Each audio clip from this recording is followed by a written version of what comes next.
Kulttuurishokkini vaihtojakson alussa on melkoinen. Tunnen olevani kuin kala kuivalla maalla. Sentriassa en kohtaa vain suomalaista kulttuuria, vaan elän keskellä todella monikulttuurista opiskelijajoukkoa. Huomaan, että korkeakouluyhteisössämme ei tiedetä kotimaastani kovin paljon, tai ihmisillä on vääriä käsityksiä ja he tekevät helposti yleistyksiä. Tämä aktivoi minua itseäni etsimään syvempää ymmärrystä toisen kulttuurin kohtaamisesta. Kotimaassani opettaminen pohjautuu luennoimiseen, ei keskusteluun. Opettaja jakaa sisältöjä. Minun roolini opiskelijana on kuunnella ja kirjoittaa ylös ja muistaa. Kotimaassani minun täytyy ostaa kirja, kuljettaa sitä mukanani luennoilla ja opetella se tenttiin. Täällä joudun etsimään itse tietoa ja on vaikea erottaa, mikä on minulle keskeistä ja tärkeää materiaalia. Tarvitsen siinä ohjausta. Minusta tuntuu välillä, kuin etsisin neuloa heinäsuovasta. En ole tottunut keskusteluihin luokassa. En pari- tai ryhmätöihin. En projekteihin tai portfolioihin. Tällaisia menetelmiä ei kotimaassani juurikaan käytetä korkeakouluopinnoissa. Verkossa olen kyllä opiskellut joskus aikaisemminkin, mutta tällainen opettajamme autenttiseksi oppimiseksi kutsuma tapa opiskella on minulle entuudestaan vieras. Mutta tämä on mielenkiintoista. Sekin, että tällä opintojaksolla on 2 opettajaa, jotka toimivat kiinteästi työparina, on minulle uusi kokemus. Heidän toimintamallinsa auttaa minua saamaan kiinni siitä, minkälaista yhteistyötä myös minulta odotetaan ryhmätyössä.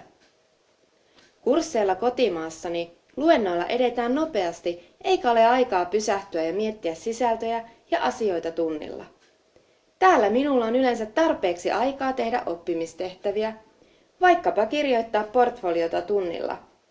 Opiskelu tuntuu kaiken kaikkiaan vapaammalta.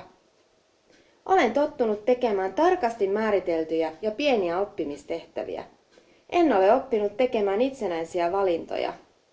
Minusta valinnat ja päätösten tekeminen on todella vaikeaa. Ne vievät paljon aikaa ja tämä haittaa keskittymistäni.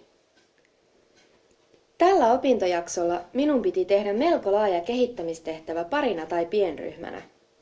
Opintojakson alussa koin tällaisen opiskelun hiukan ahdistavana ja olin epätietoinen, miten minun tulisi edetä. Kaipasin esimerkkejä siitä, miten oppimistehtävä tehdään. Mutta huomasin, että voin kyllä kysyä neuvoa opettajalta ja opiskelijatovereiltani. Saan myös heiltä palautetta, joka auttaa eteenpäin.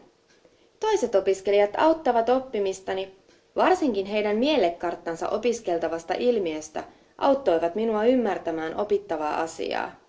Alan pikkuhiljaa saada kiinni, mistä laajan kehittämistehtävän tekemisestä on kyse tällä opintojaksolla.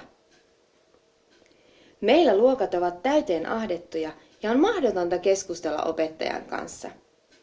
Täällä erotun, sillä opetusryhmä on pieni ja opettaja voi keskustella kaikkien kanssa eri tavalla kuin kotimaassani.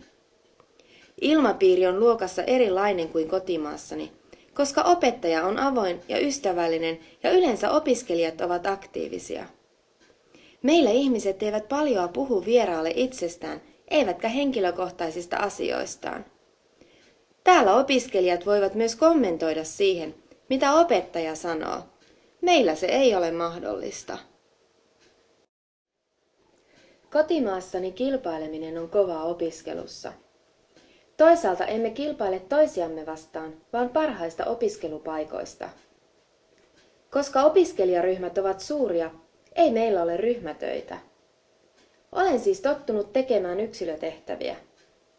Ryhmätöiden tekeminen opiskelijatoverin kanssa on välillä todella turhauttavaa, varsinkin kun tulisi rakentaa tietoa yhdessä ja tehdä yhteisiä tuotoksia, eikä vaan jakaa tehtävää osiin ja koota se sitten yhteen. Aikataulut eivät pidä, syntyy helposti väärinkäsityksiä ja yhteistyö ei suju. Se voi johtua osin erilaisista kulttuuritaustoistamme ja viestintätavoistamme, mutta toki myös siitä, että olemme muutenkin ihmisinä erilaisia. Parhaimmillaan joudumme ryhmätöissä tarkastelemaan asioita eri näkökulmista ja silloin erilaiset kulttuuriset taustat muodostuvat rikkaudeksi. Suomalaiset opiskelijat eivät ole välttämättä halukkaita tekemään ryhmätöitä ulkomaalaisen opiskelijan kanssa. Olen todella iloinen, että minulla on eräällä opintojaksolla mahdollisuus tehdä paritehtävä toisen opiskelijan kanssa. Näin meistä on tullut todella hyviä ystäviä ja vietämme aikaa yhdessä muutenkin. Opettajalta odotan ja olen tottunut saamaan selkeitä ohjeita ja vastauksia kysymyksiini. Täällä opettaja ei juurikaan anna oikeita vastauksia, vaan tekee pikemminkin lisäkysymyksiä. Se on minusta hämmentävää, mutta myös kiehtovaa, sillä opettaja näyttää luottavan minuun. Hän myös muistuttaa usein, että voin kertoa myös keskeneräisistä ajatuksistani, mutta minun on aika vaikea sallia virheitä itselleni. Vertaisoppiminen opiskelijatovereiden kanssa on auttanut minua paljon. Heiltä minun onkin usein helpompi kysyä neuvoja kuin opettajalta. Kotimaassa kokeet kurssin keskellä ja lopussa osoittavat mitä osaan. Näytän siis osaamiseni kotimaassani tenttien avulla. Kun tein ensimmäistä itsearviotani täällä opintojaksolla, koin sen todella haasteellisena. On vaikea arvioida omaa oppimista, kun siihen ei ole tottunut. Luettelin, mitä olen tehnyt, ja opettaja teki lisää kysymyksiä. Hän ohjasi minua pohtimaan, olenko tyytyväinen työskentelyyni opintojaksolla vai tekisinkö ehkä jotain toisin. Miten kuvaan omaa toimintaani ryhmän jäsenenä? Virtuaalisessa oppimisympäristössä minulla on mahdollisuus lukea muiden itsearviointeja. Se auttaa minua ja totun pikkuhiljaa arvioimaan ja kuvaamaan oppimisprosessiani yksin ja toisten kanssa. On arvokasta, että voin oppia luokassa ja verkossa, itsenäisesti ja yhdessä eri kulttuureista olevien opiskelijatovereideni kanssa. Haluan kasvaa globaaliksi maailman kansalaiseksi.